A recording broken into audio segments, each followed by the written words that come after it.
Assalamualaikum warahmatullahi wabarakatuh.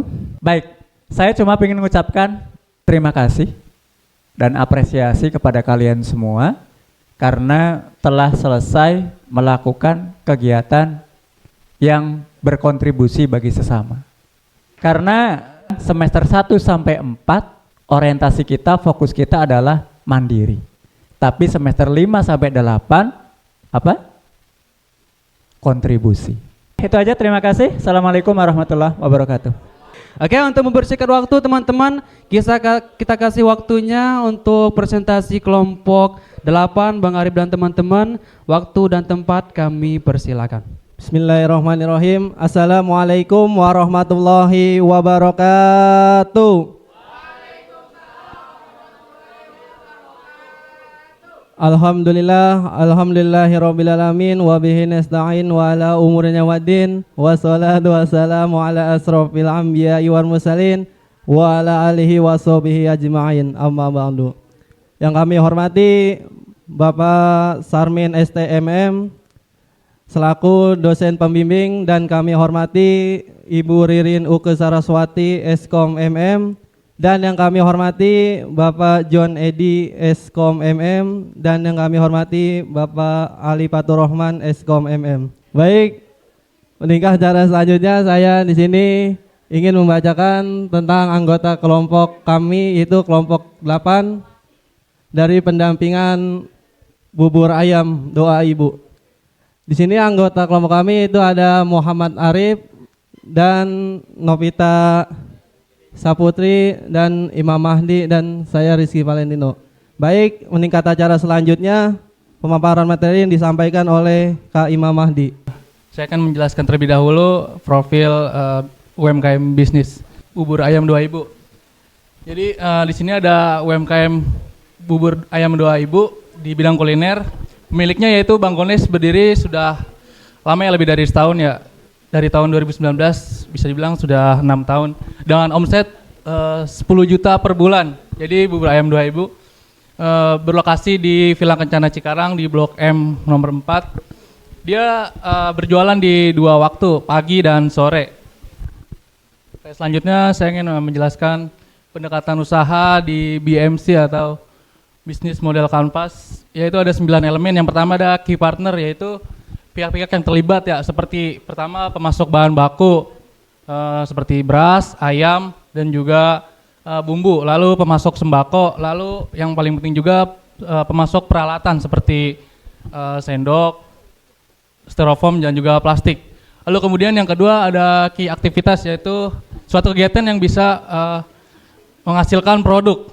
Yang pertama tentu memasak dan meracik bubur setiap hari, lalu tak lupa juga meracik kuah bubur, lalu memasak sate usus, telur, dan ampela, dan kemudian juga menjaga kualitas bahan baku.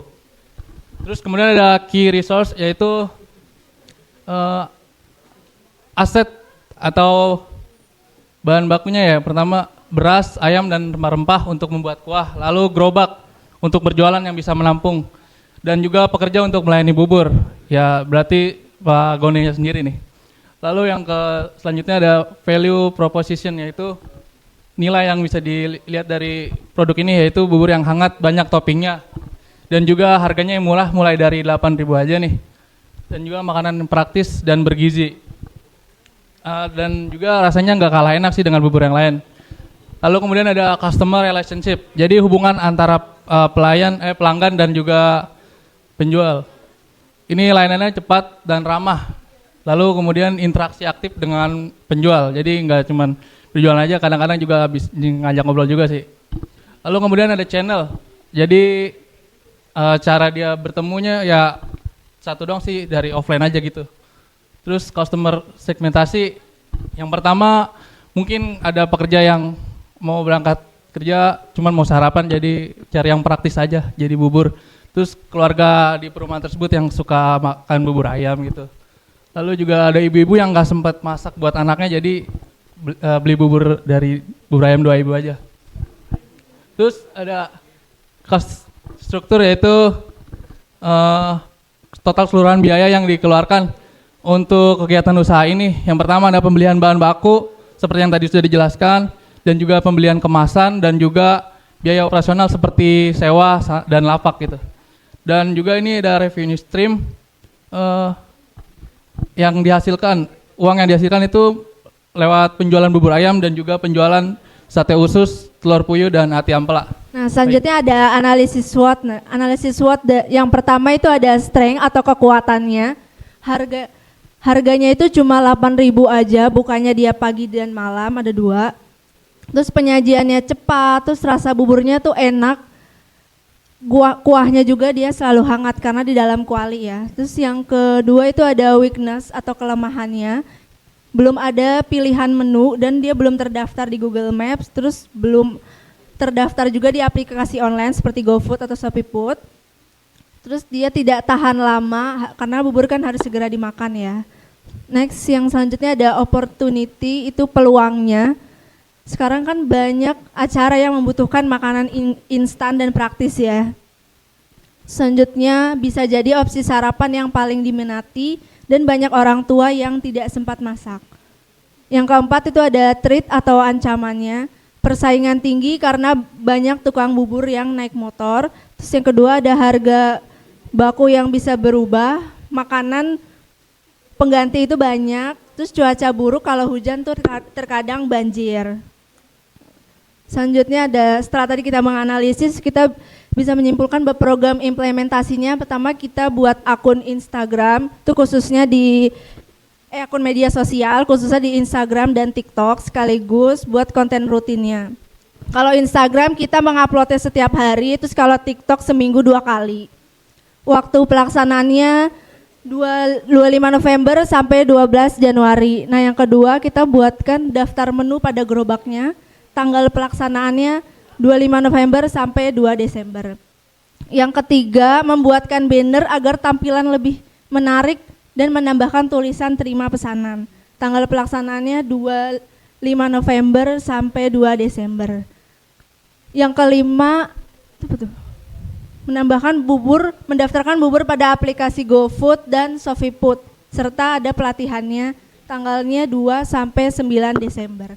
Selanjutnya ada membuat kupon beli 10, setiap pembeli 10 berarti gratis 1. Tanggal pelaksanaannya 2 sampai 9 Desember. Nah, mendaftarkan juga lokasi buburnya itu di Google Maps.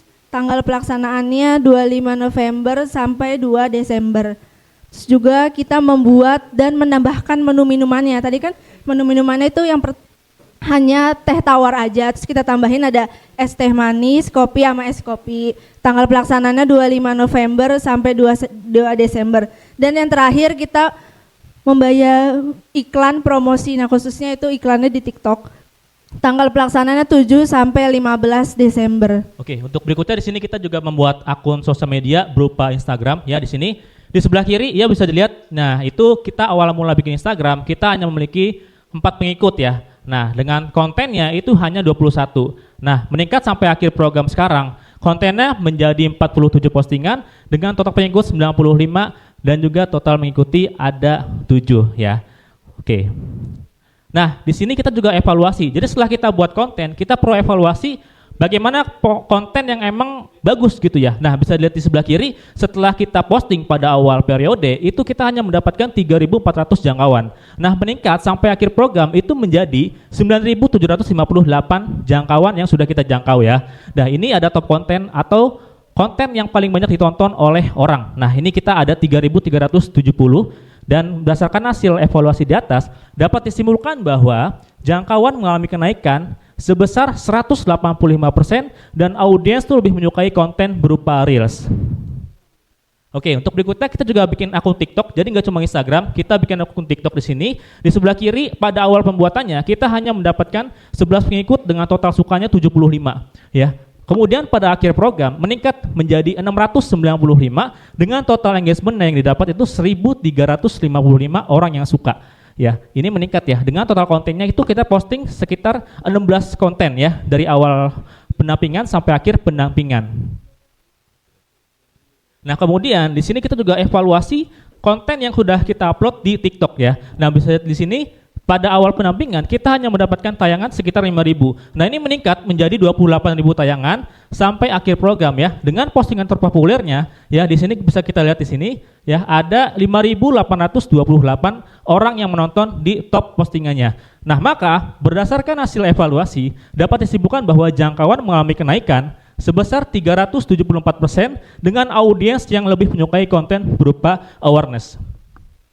Nah, kita juga ngetes buat iklan TikTok ya, karena kita pengen tahu seberapa efektifkah iklan TikTok untuk awareness atau jangkauan. Kita hanya iklan 15.000, kita berhasil mendapatkan jangkauan atau tayangan sekitar 3.000 dan mendapatkan total engagement sebanyak 525 engagement dengan budget iklan hanya Rp15.000. Oke, kita lanjut ke pembuatan Google Maps. Kita punya program pembuatan Google Maps dengan tujuannya adalah untuk agar orang-orang di Cikarang ataupun khususnya di Villa Kencana bisa mencari bubur ayam. Jadi ketika diketik ya, nah bubur ayam terdekat, ini kalau di wilayah Villa Kencana, ini nanti keluar nih, nomor 3, bubur ayam doa ibu. Nah seperti ini ya. Nah untuk yang paling kanan ya, bisa dilihat ini 75, itu adalah orang yang ngeklik pada saat awal program. Jadi ada 75 orang yang ngeklik, dan sampai saat ini itu meningkat menjadi 98 orang yang ngeklik di Google Map-nya. Nah ini meningkat sebesar 30% sampai saat ini. Oke, berikutnya juga kita membuat program untuk mengganti banner karena banner yang lama sudah kusam ya, warnanya kurang menarik, kita ganti ya. Nah, kita ganti di sini dengan warna yang lebih ngejreng ya, warna oranye. Jadi tujuannya adalah ketika ada orang yang lewat depan bubur ayam, itu dia langsung bisa ngelihat, wah ternyata di sebelah kiri tuh ada bubur ayam, seperti itu ya. Jadi biar orang tuh tertarik untuk melihat bubur ayam ya, maka kita ganti banner yang lama ya. Nah, kelihatan warnanya udah pudar. Oke, berikutnya kita juga membuat program ya, ada penambahan daftar menu karena sebelumnya memang belum ada. Tujuan kita buat program ini adalah jadi ketika ada orang pengen masuk ke bubur ayam atau pengen beli, dia tuh langsung bisa tahu menunya. Jadi nggak perlu nanya dulu, bang ini harganya berapa, nggak perlu gitu. Jadi ini tuh kan untuk memudahkan customer untuk membeli. Karena kan ada orang yang emang malas buat tanya dulu ya. Jadi ketika dia datang, dia bisa ngelihat daftar menu, langsung bisa pesen kayak gitu. Nah ini gambar buburnya, nah ini toppingnya, ada sate-sateannya. Oke, kita juga punya program yang tidak bisa berjalan selama program ini. Ada 2 program. Yang pertama, kita mendaftarkan bubur ayam pada aplikasi GoFood maupun ShopeeFood. Dan yang kedua, membuatkan kupon beli 10 gratis 1. Tentu ada alasannya kenapa kita nggak bisa berjalan. Yang pertama, karena menurut owner, bubur ayam itu marginnya tipis. Dengan harga jual 8.000, dia tuh ketika pengen didaftarkan ke GoFood maupun ShopeeFood, tentu kan ada biaya admin. Nah itu dipikirkan lagi, ternyata tidak bisa gitu. Maka owner tidak pengen ambil pusing, ya udah nggak jadi. Sama kayak kupon juga sama ya, karena ada gratisnya, maka ketika dihitung lagi mungkin ini bisa rugi. Nah kayak gitu, maka 2 program ini tidak bisa kita jalankan. Oke, maka kesimpulannya selama 1,5 bulan kita pendampingan, kita berhasil menjangkau total 30.000 jangkauan dengan penambahan followers sebanyak 790 dan mendapatkan engagement di Instagram maupun TikTok secara organik maupun non-organik. Serta kita bisa mendapatkan beberapa customer baru melalui konten yang sudah dibuat melalui pencarian Google maupun konten-konten yang sudah kita buat dengan menaikkan awareness gitu. Karena tujuan kita mungkin awalnya untuk menaikkan penjualan atau omset. Tapi karena memang ada beberapa program yang tidak bisa berjalan, maka kita push untuk menaikkan awareness atau jangkauan yang ada di sekitar Villa Kencana. Nah, ini ya contohnya ya. Di sebelah kanan kita posting konten. Nah, ini ada orang nanya lokasi di mana. Nah, itu tujuan kita. Jadi untuk menjangkau orang-orang yang di sekitar Villa Kencana maupun Cikarang untuk tahu dulu bubur ayam itu ada di mana. Jadi target kita mungkin bukan penjualan dulu, bukan menaikkan omset, tapi biar orang-orang tuh tahu bahwa di Villa Kencana itu ada yang namanya bubur ayam doa ibu. Nah kemudian kita juga punya saran ya buat UMKM. Jadi kita memiliki saran, jadi biar untuk menjangkau banyak customer baru, itu bisa dibuatkan lagi konten-konten yang seperti sudah kita buat gitu ya. Kayak di Instagram maupun TikTok, ini bisa dilanjutkan. Jadi untuk menaikkan jangkauannya, dan kemudian untuk bisa mendapatkan penjualan, bisa digunakan aplikasi GoFood maupun ShopeeFood. Jadi bisa dipikirkan lagi ya untuk menaikkan penjualan. Oke, ini ada testimoni. Oke, Bang Odes boleh perkenalan Bang? Boleh. Oke, nama siapa nih? Nama Odes. Usahanya apa nih bos? Jual bubur ayam. Bubur ayam. Dari tahun berapa bos? Yang kurang lebih 10 tahun. Wah 10 tahun. Iya. Rasanya udah mantep banget nih ya. Nah ini lokasi di mana bubur ayam nih? Villa Kencana Cikarang. Villa Kencana Cikarang. Wah keren. Sehari bisa berapa mangkok bos?